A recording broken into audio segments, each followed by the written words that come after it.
Welcome back to a history lesson on Romance of the Three Kingdoms with Professor Jameson. Once again, we're running solo today on Screencast-O-Matic, so that watermark's going to be down in the lower corner, but we're going to jump right into the action with the start of the Romance of the Three Kingdoms, which begins with the fall of the Han Dynasty and the Yellow Turban Rebellion. Alright, let's begin. At the end of the Han Dynasty, eunuchs, that's right, eunuchs, those guys who have lost their manhood, deceive the emperor and depose his ministers. The government quickly becomes corrupt, and leads to the deterioration of the empire as a whole.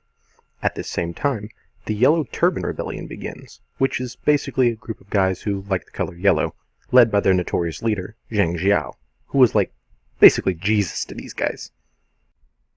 The rebellion managed to be thwarted by General He Jin, who pushes them all the way out of the capital and back to their yellow home, after which he puts Emperor Shao on the throne and takes control of the government. The 10 attendants, a bunch of court eunuchs, fear He Jin is becoming too powerful, and so they kill him off. In anger, supporters of He Jin go full bloodbath on the palace and kill anyone that's even assumed to be a eunuch. Thus, no more eunuchs.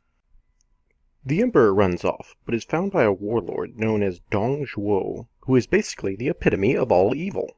He takes the capital of Luoyang and deposes the emperor, replacing him with Emperor Xian, but the new emperor was basically just a figurehead.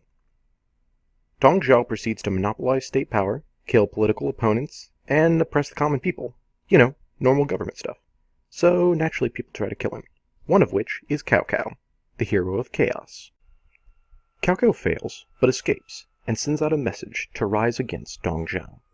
An army is formed under nobleman Yuan Shao, and a campaign is launched against the Dong.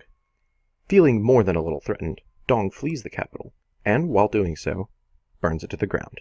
He's a real nice kind of guy. Since Dong was gone, the coalition didn't have much to do, and under the terrible leadership of Yuan Shao, it fell apart. Meanwhile, at the Legion of Doom, Dong Zhuo is betrayed and killed by his foster son, Liu Bu, in a dispute over the beautiful maiden, Diao Chan. The empire continues to dissolve into civil war. Sun Jian, leader of future Wu, finds the imperial seal in the aftermath and totally pockets it. In the meantime, others, such as Liu Bei, who initially didn't have any land, started forming their own armies. During this same time, Cao Cao wins some decisive battles against his rival Yuan Shao, that horrible leader guy, and gains an area which would later become Cao Wei. Meanwhile, Sun Jian, that guy with the imperial seal, dies in an ambush. This is totally okay though, since his son, Sun Ce, takes over in his stead. Sun Ce gets a small area, which would later become Eastern Wu, but tragically dies shortly afterward due to stress-induced illness.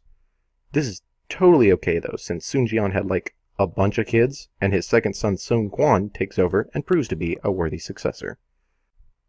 In a different portion of China, Liu Bei swears an oath with Guan Yu and Zhang Fei to protect the Han. Although this sounds cool, they don't really have any forces to back them up, despite helping to beat those crazy yellow turban guys, and also the tyrannical Dong Zhuo.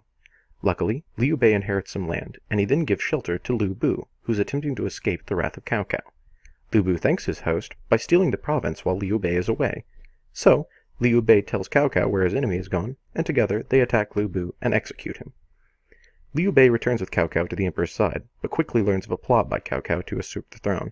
The emperor employs Dong Qing to assassinate Cao Cao, but the plot is leaked, and he gets executed, along with all his family, and probably some of his house pets.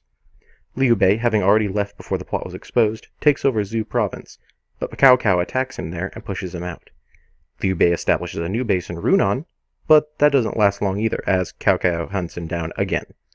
He retreats to Jing province, where he sets up a more formidable base, and employs the help of the great strategist Zhuge Liang, also known as the Sleeping Dragon.